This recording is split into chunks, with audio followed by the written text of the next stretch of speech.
That's what they said, bro.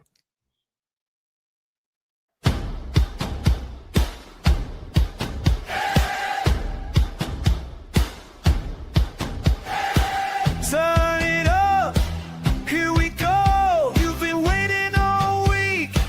Now you know the time has come. We're taking the floor. Strap in tight, we're ready for more. It's 11 o'clock time to bring it. The big show's here. You know we're gonna win it. Game day fever, feel it in your bones. We're cranking it loud through your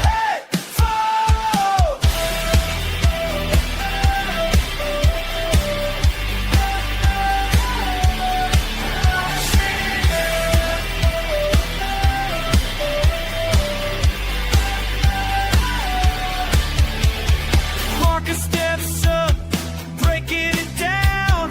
Josh has got the fire, wearing the crown. Johnny brings the heat, never backs away. Maniac lives up to the Navy display. M3's in the mix, tripling the thrill. 5 voices strong, bending your will. Another one. Yo, college football people, what's good? What's up? We ready. We here to talk about some things. A lot of Michigan fans in the chat ready to talk about y'all's next coach. And we got to talk about these playoffs and that terrible, terrible game for Oklahoma last night. All right. Y'all know what it is. We got M3 in the building, Johnny Old in the building. I'm going to let them introduce themselves. So who's coming up first? It's Maze Mad Man, and I'm upset about the results from last night and definitely about the news from this morning. We're going to talk about it. Facts. J.O. You're muted. Not sure why I was muted, but yeah. What up? I mean, as far as Michigan goes, it's all bad right now. It is all bad news for me. Man, somebody told you that before too. It's just crazy how that happened. This guy. Why y'all do this, man? Why do y'all give this cannon fodder to other people? I understand, it's not the best situation. I'm not gonna sugarcoat it. It's not ideal. Big Dog, introduce yourself. You gotta do this. Oh, introduce yourself. What up, folks? It's your resident Michigan fan from a house divided. Your boy Marcus, the level-headed one. I'll try to continue to be that today. Great. Yeah, no. First of all, I'm not about to lay down and get ate up by Buckeye Spartans and whoever else who just want to feast on our carcass. So that's number one. But there's it's a carcass is already crazy. Let's take a woosah. Let's take a woosah for a moment. Well, we can do that. That's fine. Can I introduce myself as the resident Buckeye fan for a house divided? Yeah, boy. And let the chat say IOOH. They're gonna say IO in the chat. It's all good. It's all good. Hey, I'll tell you one thing. It's playoff times. And while we are doing the show, I will be looking for a white belt for this national championship. I just wanted to let y'all know. You know what I'm saying? I got a black one, so I got to get a white one. You know what I'm saying? Right. Two belts. Anyway, do y'all want to get straight into the Michigan coach side of it? Because it seems like Marcus is already ready to get into that side of things. Or do you want to recap? I didn't know where we were at. I just heard y'all talking lightly about it. We just started.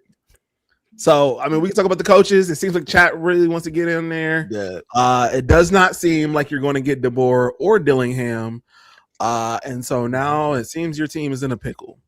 And again, it's almost as if somebody told y'all that was going to happen. Thoughts? Dude in red gets pegged. Why is your mind on getting pegged at 10:30 in the morning, 11 in the morning? That's insane. Hey, yo, relax. We get the sexual harassment police in here on you.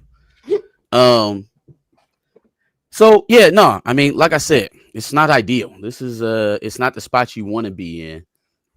I do want to just kind of view it as what it is, though, right? I think everybody, at least from the Michigan side of things, if you had a list, Kalen DeBoer was probably number one.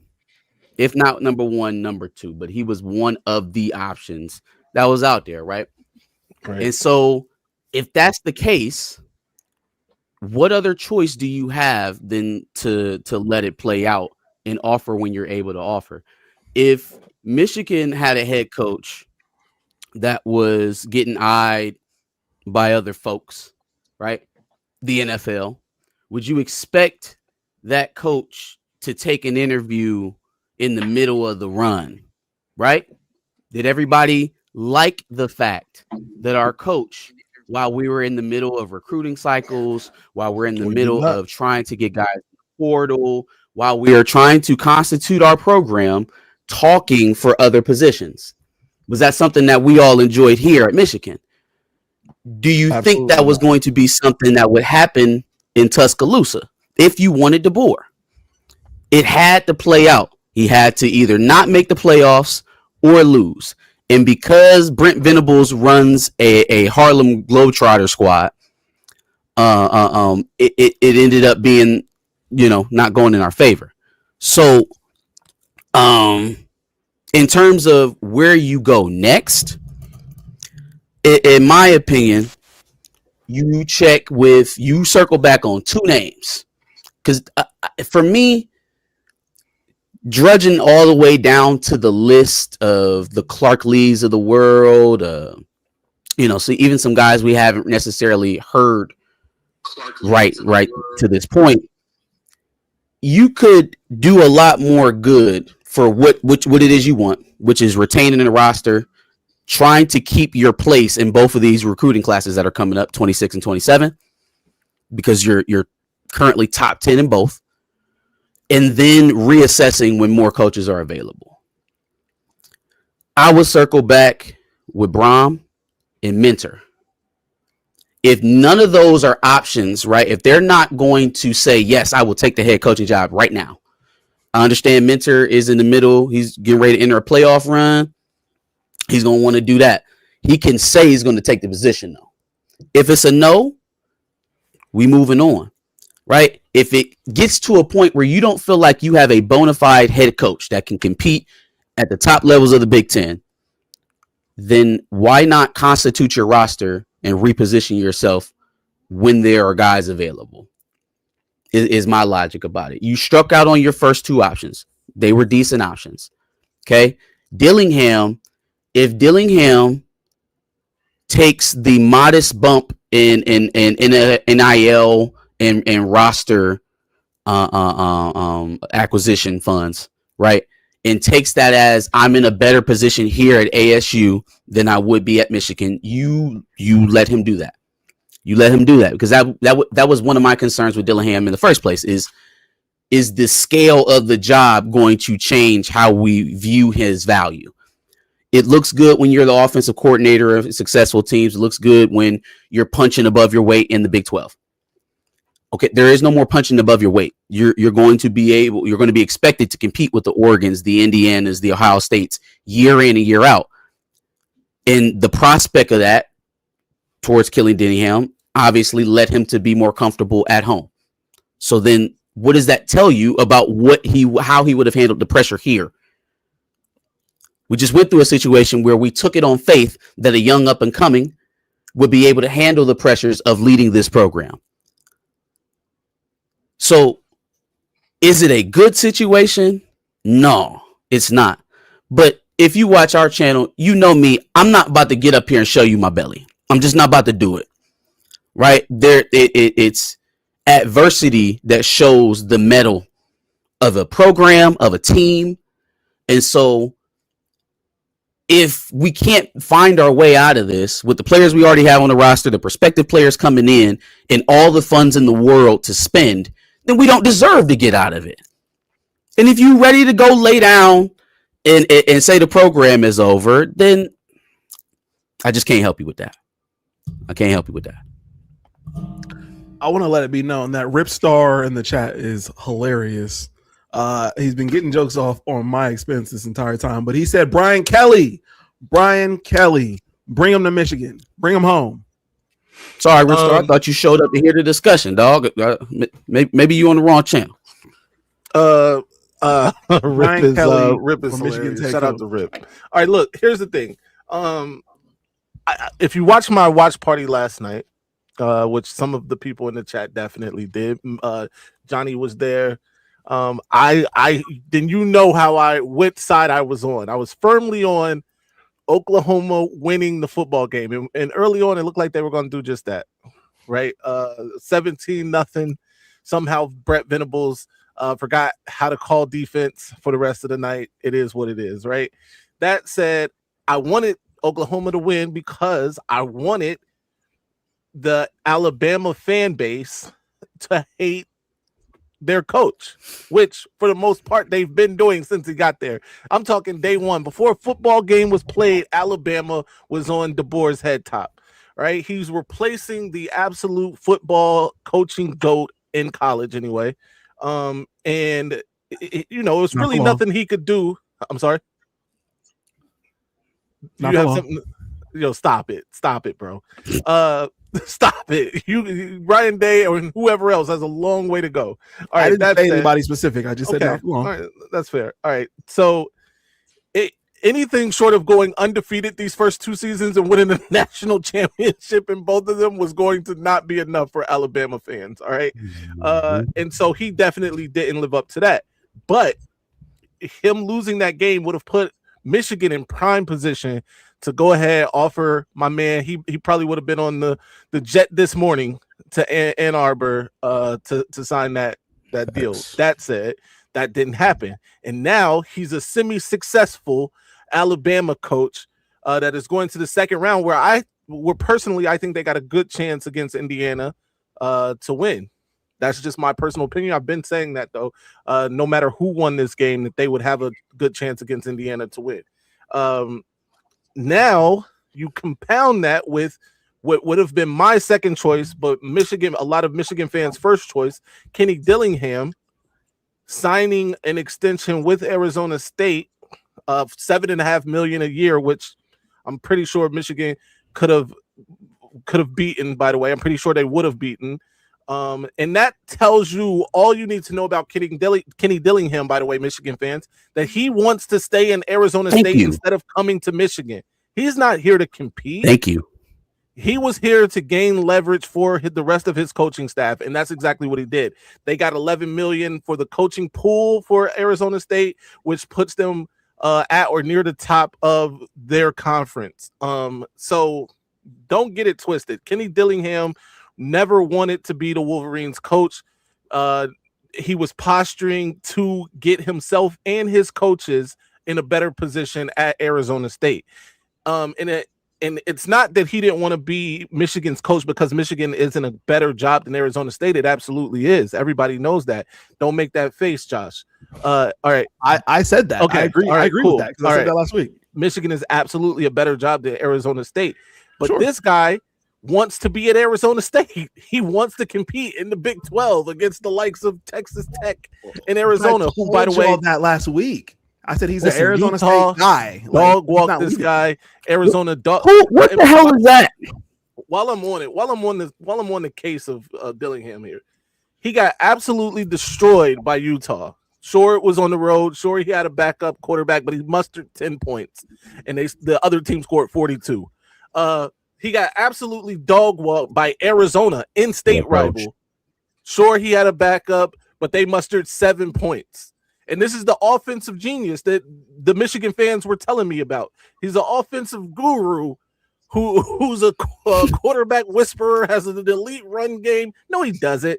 He's coaches at Arizona State, bro, and he's underachieving. This year, he underachieved at Arizona State. He had expectations this year, and look what he did with the expectations. 1,000%. The best part of his resume is I kept it close with Texas. That's the best part of his resume, bro. I never was on this Dillingham train the way everybody else was. Everybody else just thinks he's young and he's energetic. Oh, he's coked out Lanning. No, coked out Lanning is coked out Lanning. This dude would lose 10 out of 10 times against coked out Lanning. So beyond that, the options really are: do we stay with DeBoer? Do we try to stay with the DeBoer train? Hope that Cignetti and Indiana wrecks this train, by the way, and by wreck it, I mean wins by 10 plus points against Alabama, which is possible. Or do we stick with Biff Poggi, bro? Do we stick with Biff Poggi? Let's say Biff goes to the Cheez-It Citrus Bowl, beats Texas handily. Then what? We saw what the offense looked like with Biff as the head man against Nebraska. People liked it. We also know that Biff Poggi has a decent recruiting base. He can recruit that Mid-Atlantic, that kind of DMV area very well. Biff Poggi has some skin in the game for sure. I do think that it depends on how we look feeling the cheesiest. Yeah, right. I do think it depends on how we look against Texas and what that looks like. But at the same time, the players that are currently on the roster are comfortable with Biff. Outside of that, though, bro, Dillingham, not only was it never going to happen, apparently, but it also shouldn't have happened because he doesn't deserve the Michigan job, honestly, bro. He's done nothing in his coaching career that says he should be the next Michigan head coach. Got you. JL? My thoughts on it, I'm a little bit different, you know. This is bad. We could sugarcoat it. The fans, rival fans, they're gonna talk whether we like it or not. Ain't no stopping them from talking. Wow. But it's bad in the reason because you put it out there that DeBoer was your number one. You put it out there that Dillingham was your number two. You put it out there. We didn't put it out there. They put it out there. You get what I'm saying? So the fact that you did that and, okay, DeBoer was number one, but you had to wait for him in the playoff. Dillingham is your number two. He's just got a regular bowl game. Now, you playing Russian roulette. This is basically what happened. You're going to the school dance. You're going to the school dance. You waiting on that. You waiting on Jill. You waiting on Jill because she's so fine. You waiting on Jill. When Janet wants you. Janet wants to go to the dance with you. If you ask her. Killing Janet is crazy. But no, you waiting on Jill, and then Jill gets asked by somebody else, or she goes with her boyfriend, and then Janet, somebody else asked her. Now they're both gone. Because you played. Man, Janet was trying to make Harry. He was trying to make Harry jealous. I mean, She wanted more attention from Harry. You can. This is my thing. You can say that. And real quick, talking on these coaches. Everybody is different. He's from there, so I understand that he wants to stay there. I can understand that he wants to stay there. But if Michigan isn't going all in to get me, why am I going out of my way? If okay. This is business. So Arizona State is stepping up. They see Michigan wants our coach. Michigan is interested in our coach. But, okay, my alma mater is going all in to keep me. Michigan, they ain't all in. They ain't all in on trying to get me. They still want DeBoer. So why would I go all in on Michigan when they're not all in on trying to hire me? So you preferred Dillingham? You preferred Dillingham to DeBoer? I preferred to get one of them, and it was kind of obvious to me that we probably weren't going to get DeBoer. So I would have went all in on Dillingham. You get what I'm saying? That's what I would have done because I don't want to play the longer we waited and playing footsie. We were playing footsie with you sitting at the table. You playing footsie with two different girls. And they both done realized that now you lost both of them, basically. You see what I'm saying? So that's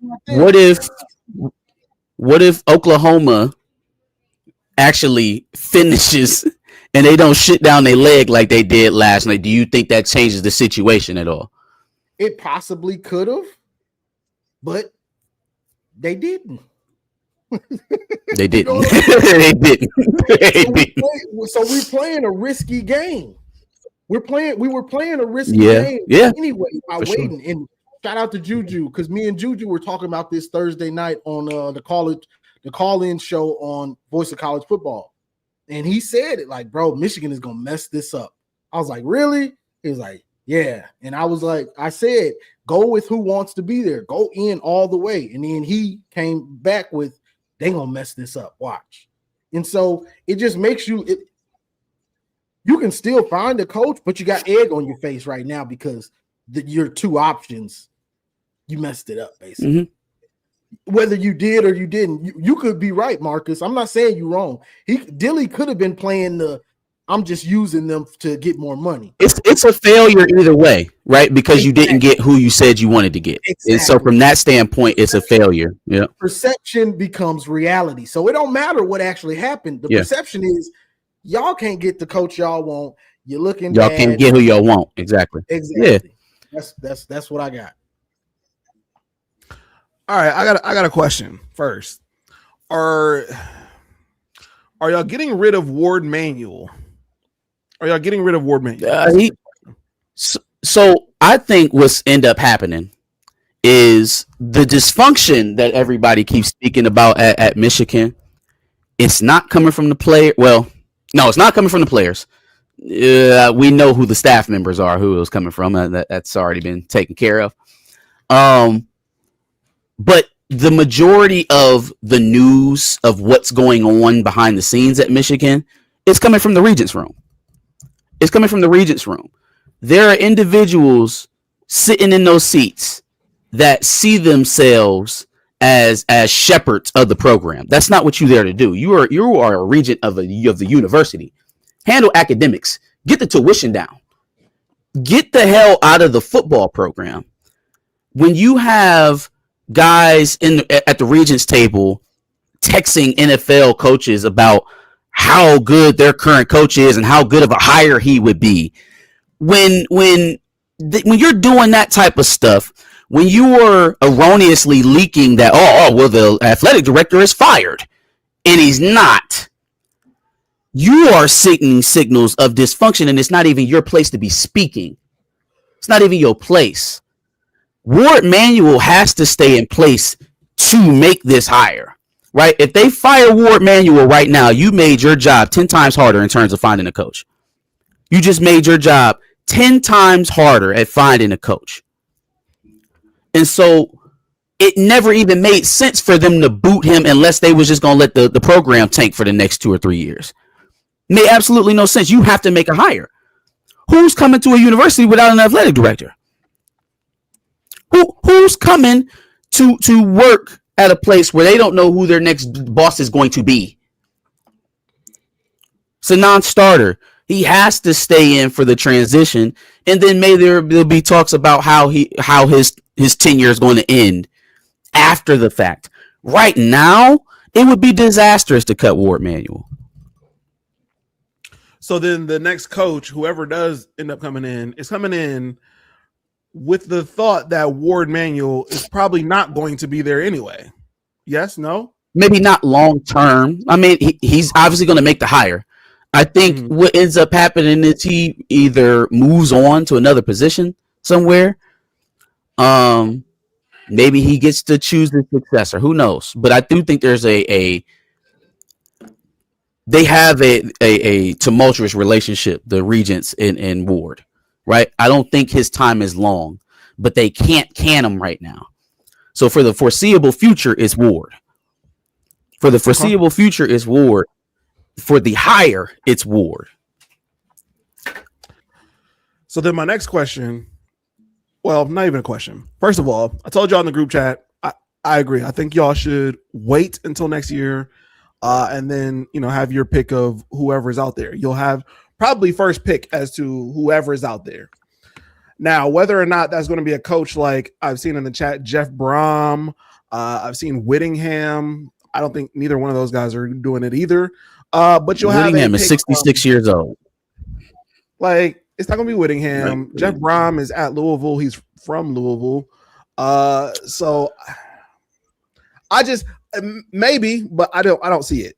My point is, I feel less that way about Brom than I do about Whittingham. I think Whittingham is like end of career. Jeff Brom still has like, room between where he's at right now and the ceiling. Sure, I agree with that. But I think the best move for y'all is to go ahead and hire an interim coach in Biff, and then see what the market looks like next year.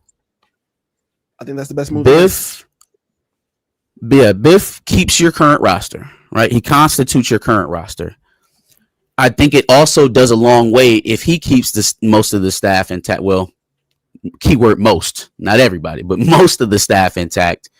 Then that keeps a lot of this momentum you have in the current recruiting class and the next one going. It keeps that going. It keeps those relationships intact with the university. Is that what we wanted to do when we found out Sherrone Moore was no longer going to be our head coach a couple weeks ago? No. Given the landscape, would you rather take a risk on a totally unknown, a Drinkowitz or a Clark Lee, you know what I'm saying, something like that, or do you want to at least create a baseline? Like, I think we know ideally what a floor looks like for Biff. I have no idea what Clark Lee at Michigan looks like in year one. You're going to have roster attrition. Some of the guys that you're holding on to right now in this recruiting class are going to go. Maybe not all of them. I don't know, but like somebody's leaving, right? Because that's not who we signed up to play for. So like right now, it feels like that's the best option for me because there just isn't a clear cut. All right, that's the best coaching option out right now. It's not clear. So if it's not clear, constitute and try again next season. I think Biff knows, all right, this is not my job long term. Like this is not my position to keep, but he's enough of a Michigan guy that he'll steer the ship until they find somebody, I believe. I think that's who Biff Poggi is. The bottom line is this, bro. We are not. The board is still on the table, no matter what we think. Right? It's still a possibility. I'm not saying it's a good possibility. It's just not over, is what I'm saying. Right? If Biff goes and handles his business against Texas and looks great, then there are going to be more questions than answers for sure. But maybe we do stick with Biff or whatever. But I also think that maybe this was a blessing in disguise. Oklahoma not winning yesterday means that DeBoer was not offered officially yesterday or today, means that Dillingham is off the table. I'm sure they got more aggressive with those talks as that game waned at ASU, right? And it also means that, hell, somebody even like Jesse Minter is still available, is still a viable option. I'm not saying that he's a realistic necessarily option, but it is a possibility, right? There are other people now that Michigan can take a longer look at, especially if Biff is successful. If Biff goes and is successful against Texas, then Michigan has an entire offseason to really do all the things they need to do. Clean up the AD situation, whatever that's going to be, make it be what it's going to be. Also, I agree with some of what Marcus was saying with the regents. There is at least one regent that we know feeds information to our enemies, by the way, not just feeds and leaks information, gives that information directly to people like Spiro. There's at least one of them that does that. And so there is that situation. Right now, Michigan just needs to be prepared to pay whoever it is a hefty sum. Last thing, Aaron Taylor said that he doesn't care what a Buckeye thinks about y'all situation. That's fine. It doesn't matter who y'all hire. Not concerned over here. Not concerned over here whatsoever. Let's get to these super chats. M. Morris, Michigan did lose to a Gooner. Anyway, Michigan is severely lacking in leadership. Fire Ward, change a couple of regions. Too many clown moves by people who make millions. Thank you for the $5. He also said another $5. Wrong. Harbaugh was hired by an interim AD. You fire Ward now. Too many hands in the pot, making the worst gumbo ever. Keep Biff for a year. I didn't say make Ward hire him. I say show some sort of organization while you make this hire. Dysfunction like what you're describing is not attractive to anybody. Yeah, no, we'll find somebody, but come on, just coach. Because I'm upset and I hate the guy in place, so I'm not gonna make a rational decision about how to make this process actually happen. I appreciate the $5 though. Appreciate the $5. And Michigander 1212. Thank you for the $5. Eli Drinkowitz consistently has top defenses and rushing offenses.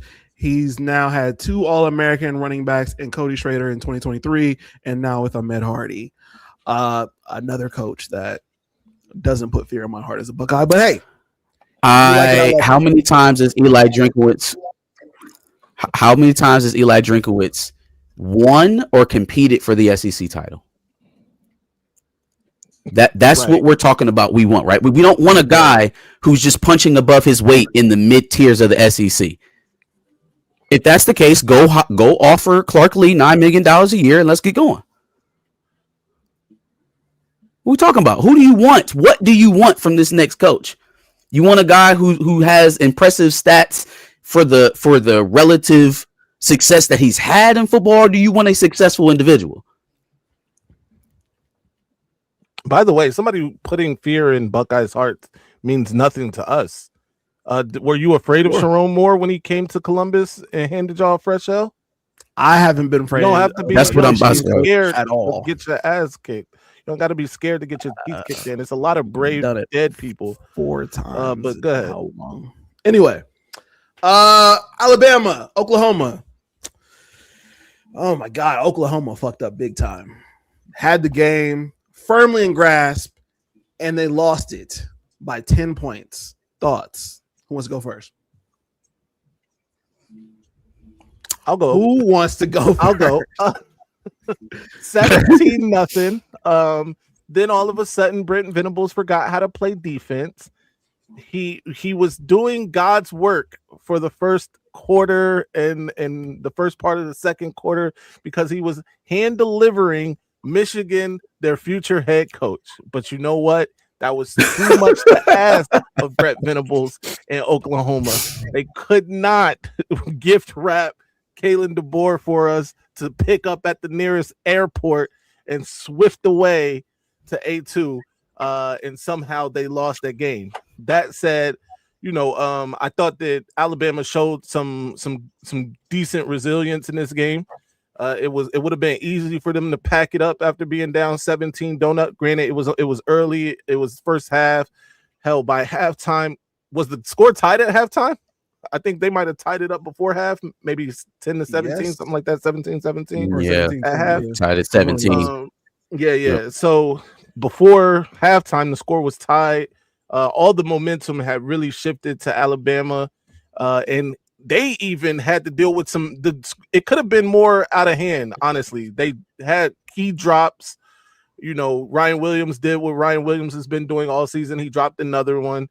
Then number 5, I forget who that is, but he basically was waiting on a ball like a punt and somehow completely misjudged it. It wasn't even close. Or the score could have been probably even more ugly, but shout out to Kalen DeBoer. Shout out to Alabama for, staying in the game, keeping their mind in the game. I thought at times Ty Simpson looked very good. He looked like the person that they were saying was a Heisman contender earlier in the season. And at times he didn't look that great. Mateer at times early in this game, I thought John Mateer, somebody had gotten into John Mateer's body, and because the way he was dotting them up, and they had a big drop too. He was rolling out to the left one time, threw it a good 30-40 yards down the field. Dude just dropped that thing. To the running back. Yep. As soon as Mateer had adversity, he turned into a puddle of goo, right? He got sacked one time, and then I think he followed that up with that pick 6, and the ball game was basically over for Oklahoma at that point.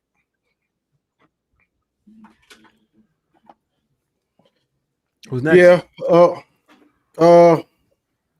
Oklahoma choked that game away pretty fast. Ooh-wee. Pretty fast, whether it was the interception, but before then, after Alabama had answered, that deep pass to the running back, you got to make that play. Got to make that it. When he dropped that, and then the pick comes after that, it was ball game like once they tied it up before half, it was basically ball game.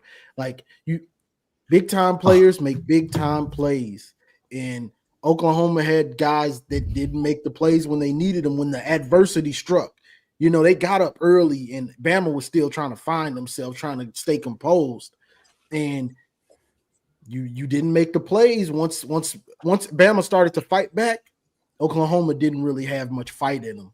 You know, they weren't hard to kill. It didn't seem like once they started fighting, they weren't hard to kill.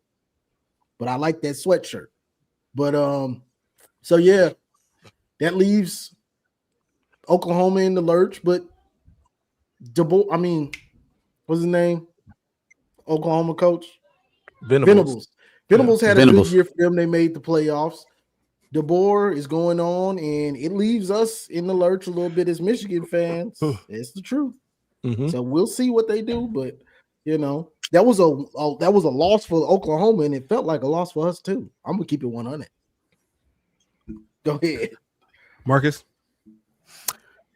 Man, okay. So I was texting y'all last night around halftime, start of the third quarter. And like I knew by then that they were probably going to lose this game. And it was just like watching the first quarter. They dominated them. They were running the ball well. They got big play after big play. Those first two drives, I'm like, oh man, this game is done. This game is done. After the first two touchdowns, Alabama stalls out on offense again. They get the ball back. I think that's when the drop happened, the drop to the running back, where he like turns his body and flicks it sideways. It was the weirdest throw, and it ended up a little bit short, but you still got to catch that. You got to catch that. Then the second quarter starts, and everything. I mean, it's diarrhea city all over that team. A muffed punt out of nowhere. It literally looked like he was trying to drop it on the ground. It was uncanny. Had the muff punt, had the pick. Yeah, I'm like, what even was that? Man was nowhere near him, bro. The pick six, terrible. Awful. Like, the worst throw of the game. Absolutely terrible. And then, right, you have a chance. This game was so demonstratively in Oklahoma's favor. They still had a chance. They had an opportunity, but then you get all the way down there, you get stalls out in the red zone, and you miss the field goal, miss a chippy. Like everything that could go wrong for Oklahoma in that game did go wrong starting in the second quarter. And, you know, I try not to totally take away credit from teams for doing what they're supposed to do when they present those opportunities. Y'all, Alabama ran the ball for 28 yards. 1.1 yards a carry. I'm sorry. If you ever lose a game where the opposing opponent runs it that putrid, what are we even doing?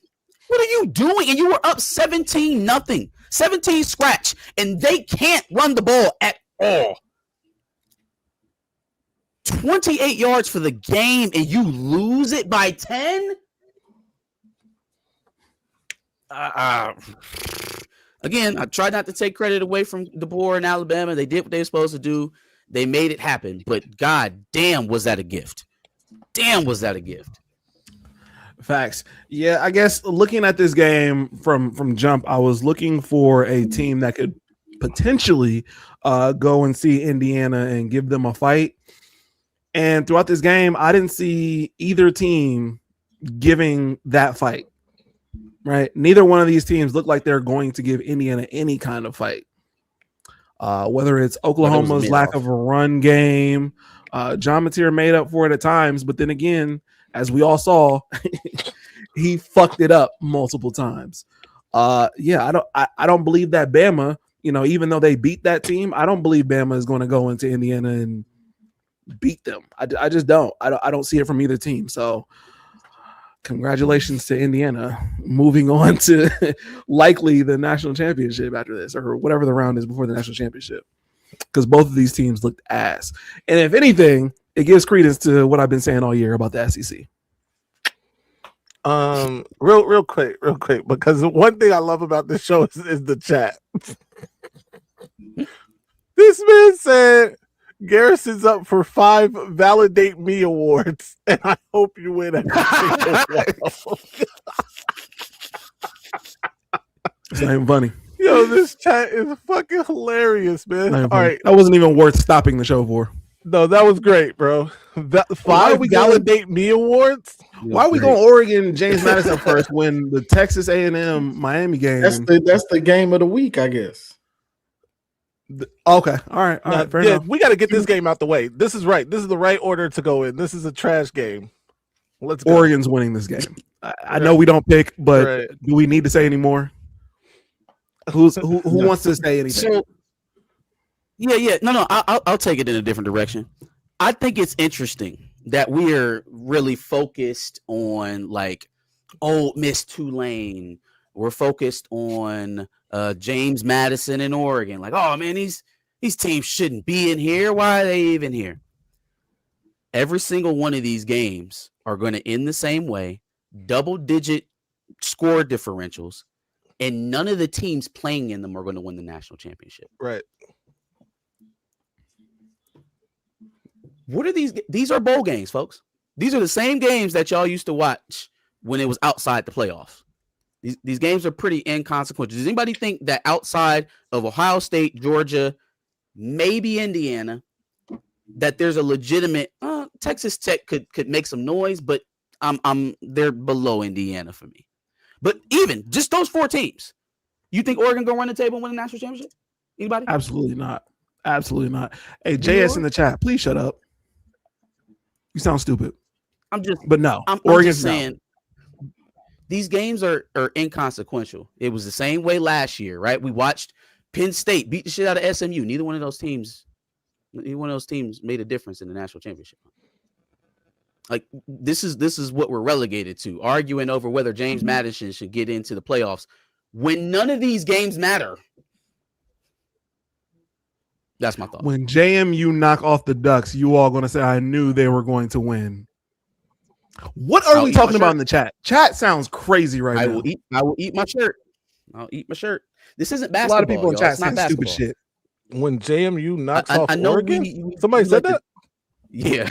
Yeah. Yes. Yeah. Chat is saying, there's some people in chat saying these stupidest shit right now. Listen, the SEC. JMU, if JMU is within 20 points of this game when the clock strikes 0, that's a win for JMU. Unfortunately for JMU, and by the way, I live not too far from JMU. I think that they have a good program. Going from Cignetti to I forget my man's name now, who's leaving, by the way, to go to UCLA. But the reality is this: they play a similar style of football to Oregon without the athletes that Oregon has. They can't outrun these guys to the boundaries, bro. They're going to get destroyed. I'm sorry. It just is what it is. They got a bunch of kids from, they got the leftovers basically. That schools like Oregon didn't want. Exactly. And it's gonna show on the field. Unfortunately, I wish JMU could give a game here. Sure, they can't though. I'm sorry. And if they're within 20 points at the end of this one, it's a win. Lanning. Right. Y'all, now y'all want Lanning now. What is happening? Be like, hey, listen, I know they want to burn down your house out there in Eugene. The truth is this. The truth is this, Josh.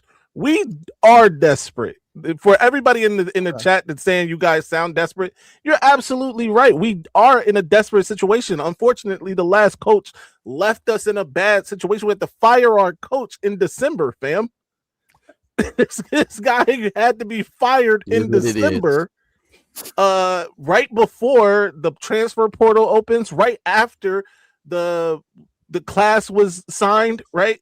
It's a bad situation. It was a bad time to do it. All of it was bad timing, and now we are in a desperate situation. That's just the fact of the matter. There's no getting around that. So everybody's saying you guys sound desperate. You're absolutely right, bro. We need a coach ASAP. Somebody that the kids in the locker room can say, okay, that's our coach. At least I know who I should go to or whatever, right? Right now, we don't have that. We have interim Biff, And at least they can, even if it's Biff next year, we need to get to that point where we saying, okay, Biff is our coach going forward. I have a plan for y'all. Y'all come up and hit a lick for 500 bricks and then offer it. Hey, son. To Dan Lanning. 21. He will take it. Get 21 Savage to hit a lick on 500 bricks. Right. Give it to Dan Lanning. You have your next Michigan head coach. All right. Tulane Ole Miss. Now, I actually think this game will be closer than the Oregon JMU game because Ole Miss, I don't think they're that good. They don't have a coach. Thoughts? Ole Miss is going to dominate this game the same way Oregon will. Oh, go, Johnny. Yeah, I think Ole Miss going to dominate them. It's one thing to, they lost Lane Kiffin, but this would be embarrassing. You don't want to get embarrassed on the big stage. Now it could happen, but I think they're gonna be locked in. You know, you got to come together as a team. You know, the team factor, the culture factor. We got to come together. If we lose in the playoff, let's not let it be to them. You know what I'm saying? Like the embarrassment factor. Like you roasted. You roasted. You would take some of this laughter away from us. So, hey, maybe I do want Tulane to win. Now, I definitely have Ole Miss winning this game, but I've seen Ole Miss struggle against Washington State. So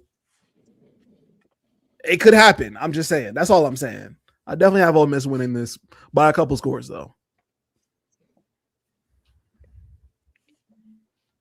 Marcus? Oh, shit. Yeah.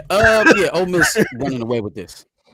Ole Miss is going to run away with this the same way Oregon going to run away from James Madison. These games don't matter, folks. Yeah. Who does Tulane or Ole Miss play? Who's their next? Who's the champion? Is it Georgia?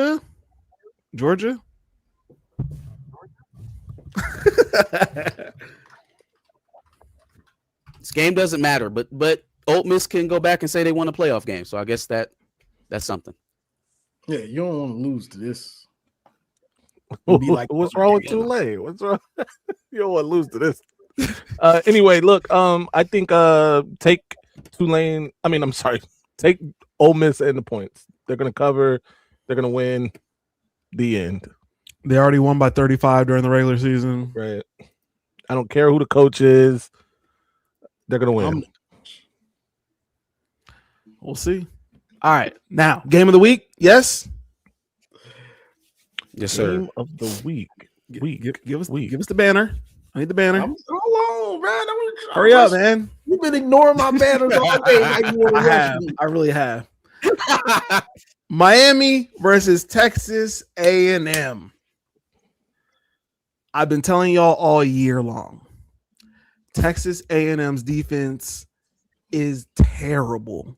Mm-hmm. They gave up 42 to Arkansas, a bottom of the SEC team. What do you think is going to happen when Carson Beck shows up? Miami's winning this game. Miami, I don't care if they're not the favorites. Miami is winning this game, and then they're going to see Ohio State, and we're going to beat them by 17 points. Just telling y'all how it's going to go. Thoughts from the Michigan gallery? I can't say you wrong. But Carson Beck has been known to turn that ball over also. That is true. Miami's run game isn't quite that good.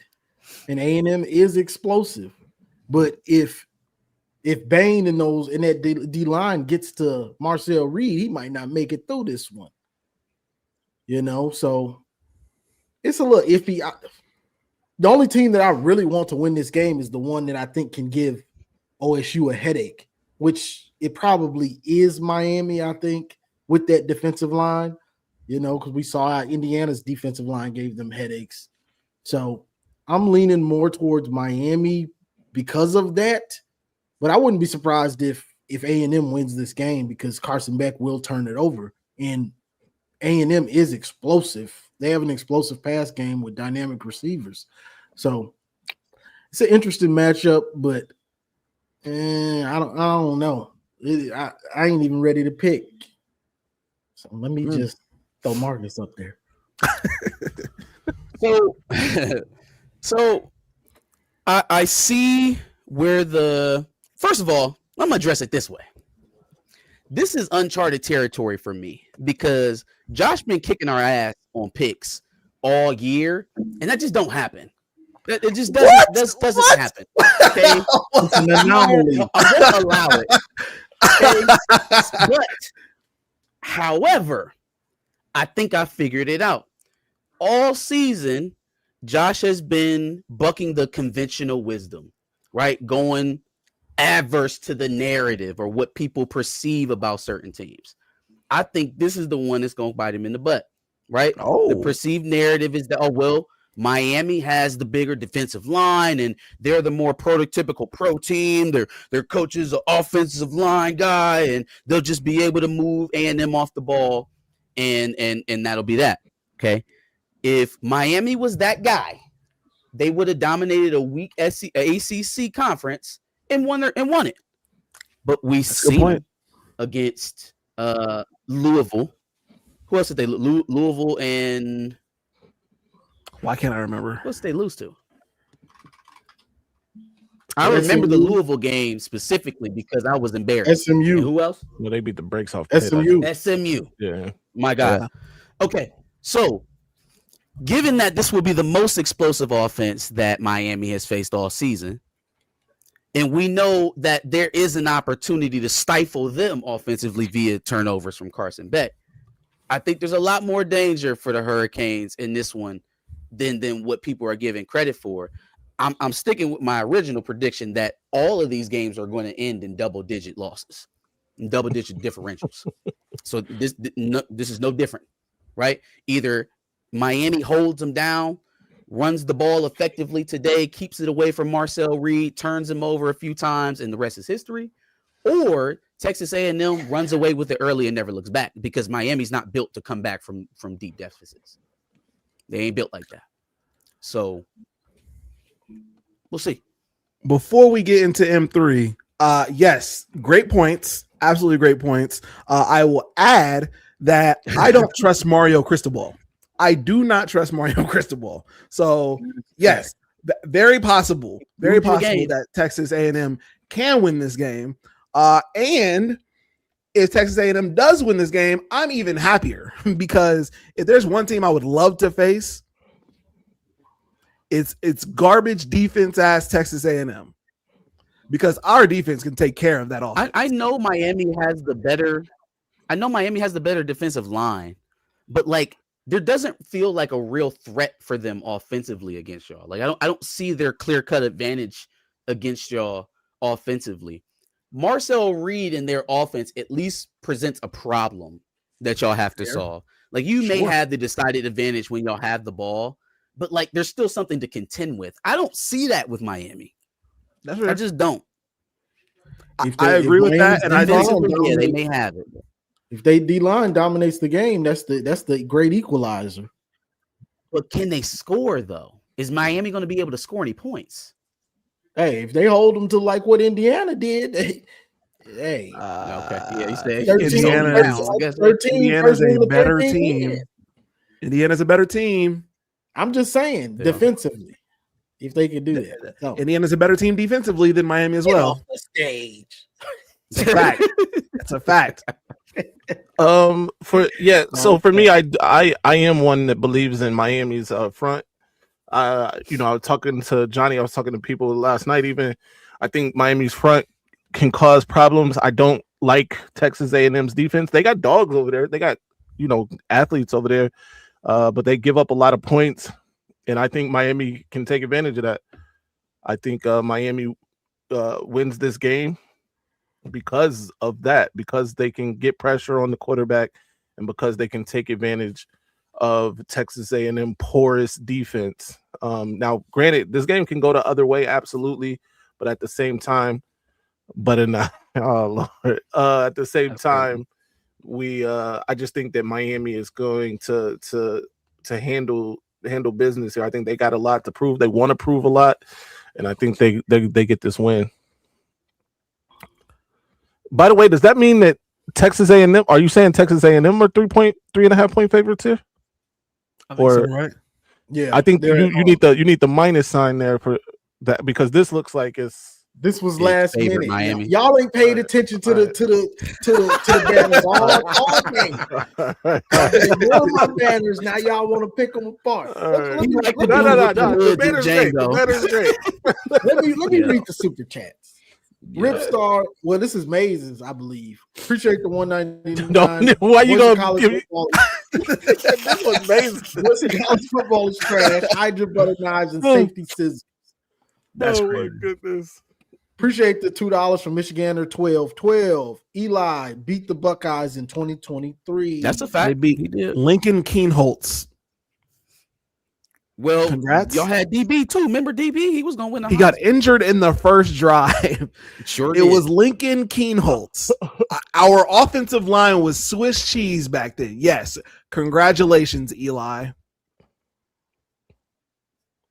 Anything else? That was the last super chat. Yeah, that was the last super. I'm not gonna lie to y'all. I'm ready to get this first round over with because I'm ready to see if Indiana can continue their hot streak right now. I want to see what Georgia looks like. Obviously, before we play them, Buckeyes. Obviously, I want to see the Buckeyes play. And Texas Tech, and their defense flying around the field. I'm ready for those teams as opposed to JMU and fucking Tulane and Arizona this bullshit State that's beat first round. Texas Tech. No. They did. I had Arizona State winning that conference. I feel so bad. Sure now. did. Dilly. Damn. One prediction out of all the predictions I got right. Bro, you see how also I want to point out something too, that the fans are fickle. You guys are a fickle group. When I mentioned all of Dilly's shortcomings, by the way, which is a lot of them, by the way, everybody's neither was Sharon wasn't blah, blah, blah, blah. Bro, Sharon gone. What we talking about Sharon for? And do we want a repeat of Sharon? Can we talk about how Make it y'all's make sense. chat be saying the craziest shit in chat? They A tired Brutus of y'all. song? What do y'all be thinking about, bro? They tired of Homeboy was y'all. talking about pegged at 11 in the morning. This dude talking about Brutus songs. Like, what y'all be on? I You just, gonna have to get a tired of training y'all. order. just saying. These Indiana folks is tired of curb y'all. stomping Bama. They can't run the ball. I agree. 28 yards, Meet me back, 1.1 yards a carry. meet me back here after that game is over. I promise you, it's not gonna go the way y'all think it's gonna go. The Bama Indiana game? Yeah, Okay. How's it going to go? Give us your Uh, prediction. that Indiana is not gonna win that game. You got Bama? I got Bama. Whoa. Okay. Look, you smoking that loud one. because all of us No. because all of a sudden Kurt Signetti is he's unbeatable, right? No, No, not saying It's that. not that. It's how Talk- Bama vulnerable looks Bama atrocious. is. with talent. Bama Dog, looks atrocious. The entire train had to All right. leave the tracks. It had to levitate out of orbit for Alabama to win that game last night. Like it wasn't just a Hold on, train bro. wreck. The shit left Earth. The train No, left listen. Earth. Listen, it did get off the tracks. However, it was assisted by Bama. Okay, I mean, all right, okay. if right. you get rid of Bama, if Indiana somehow handles that situation, Ohio State will win another national championship. Wait, you think Indiana the only team in this playoff that can beat y'all? Yes. Please tell the truth about Georgia. Just one time. Yes. Please tell the truth Oh, about Georgia. Look, I will give Georgia all their props, right? But until I know for sure that their best team is going to come up, I'll never know what Georgia team I'm going to get. I just won't. Right? If Stetson Bennett Jr. is going to come out and shit down his leg, they're going to lose. Bro, I just love the prisoners of the moment that everybody is. Listen, me saying that Indiana can lose to Alabama is no knock against Curt Cignetti. Curt Cignetti's already proven who he is. He is who he said he is. I said that after that game, right? Curt Cignetti is everything Curt Cignetti thinks he is, right? You tried to say that Curt Cignetti was a better coach than Ryan Day. No, I didn't try to say it. He is. Which is I stand by that. Cap. No. Listen. He's a better coach than Ryan Day. As it stands right now, Ryan Day on the scale of greatness, Ryan Day is greater than Curt Cignetti. Curt Cignetti, X's and O's though, will coach circles around Ryan Day. He did it. He did do it. All right. That does not mean that we moving on. We've beaten him before. Ryan Day destroyed him last year. What are we talking? Yeah, dog. Listen, one game doesn't mean that he's better. Listen to me, Josh. You literally took the field in that Big Ten championship game with everything. By the way, y'all wanted a Big Ten championship. I know it. Your fan base said it. Absolutely. That said, you had 67 blue chip players, 67 of them on that roster.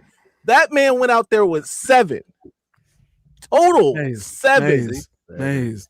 Hold on, Marcus. He went out there with 7 blue chip players, put your coach in the headlock, marched his ass to the locker, threw him in there. Maze, he won by 3 points.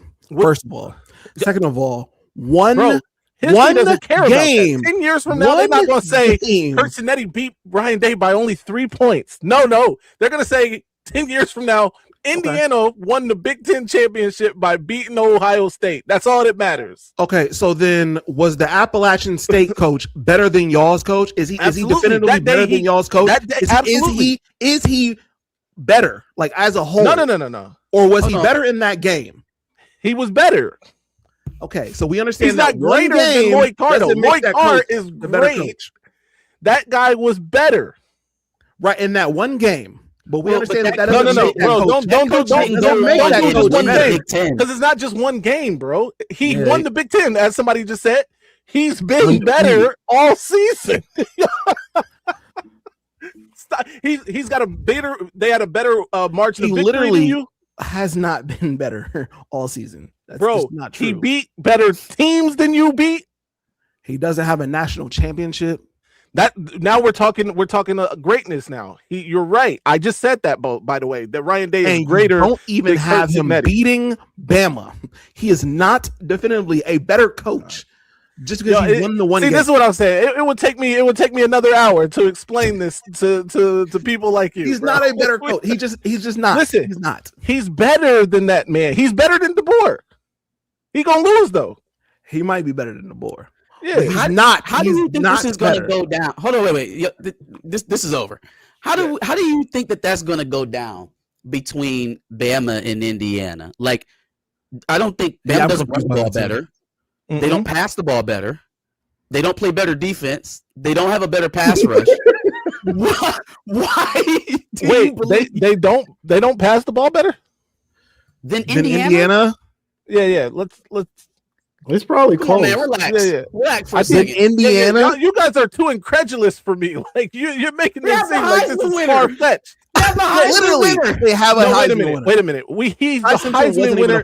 He's literally is the Heisman winner, bro. We're not. You look at those stats. Do those look like year over year? Are those Heisman winning stats? Right. He got 35 touchdowns. He got 35 tutties. Are those Heisman winning stats year over year? I mean, this year. He won it this year. Okay, right. He won it. Hold on, real quick. Ty Simpson wasn't even. Bama averages 8 more passing yards than. But you guys were incredulous, bro. Okay. Incredulous. Than Indiana. Look at y'all. Wait. I'm sorry. I still think Indiana's passing game is more consistent than Alabama's, but I will concede the point because 8 more yards per pass. If it's 8 yards per pass, then that's astronomical. Overall, 55 to 247 a game. Yeah, and he's got the better players. Hold on. Period. Wait. Could that not just be explained that Alabama literally can't do the other thing on offense? Like they literally can't do the other thing. It's not even an option. They have to throw the ball. Ty Simpson is going to make plays with his feet. Okay, they will get a timely run. Okay. And By the way, I don't even think this thing is necessarily close. And by that, I mean they win by 10 or more. What have you seen from Alabama? What makes you think Wait, I gotta hear this. I gotta hear Alabama this season. Yeah, listen, they go walk in bro, the Big Ten champ. Crazy, but I want you to I be know right. you do. I know you do. Listen, I want here's you to the be thing. right. I bet you do. I do. Here's the thing.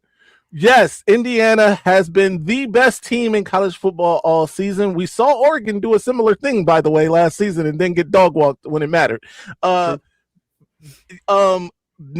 all of those teams that had the first round bye lose, by the way, last season? Every one of them? Texas lost. Georgia lost. Georgia lost to Notre Dame. Right. Who had to play in the first round and then beat Georgia. Georgia didn't lose in. They lost in the next round, because Notre Dame beat Penn State in the next round, right? Who by the way beat whoever it was that was waiting on them. So so there's something to be said about having to wait to play football for however many weeks, right? And then you compound that with the blue chip ratio being super one-sided in this game again. Not that it wasn't against Oregon, not that it wasn't against Ohio State, but now we're talking about it again. How many times does he perform these death-defying acts? I can't see you. He can't keep doing this, unfortunately, even for the great coach. Please don't that believe. He is. You don't believe in Sid. I believe. I will say 1,000%. I've been saying this, by the way. So we did the predictions on my show. I said that whoever comes out of that game against Oklahoma or Alabama would beat Indiana. You said that a minute ago. I mean, it hasn't Maze, happened yet, I will but you say did this. say it. Not only do I want that to be true, what you're saying, Yeah, it is possible. It is possible. It just sounds insane, especially after what we just saw. Yes, Bama won that game, but it didn't look like they won that game. bro. Bama dominated that game after they were down 17-0. They literally dominated. Let's back it off from dominate. 17-0. Back it off from dominate. It's just They were down 17. But they did dominate it after they were down. If Indiana goes up 17-0 against Bama, I agree with you. We're not gonna. I'm with you there. We are on the same page there. If Indiana gets up 17-0 in Alabama might as well pack it up. Right. They're stomping them. Yeah. Okay. but I hope you're right. Keep getting away with it. He can't.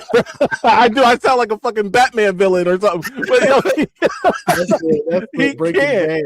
right. That's a bold prediction, but I'll roll with it. I'll roll with it. I'll allow it to happen.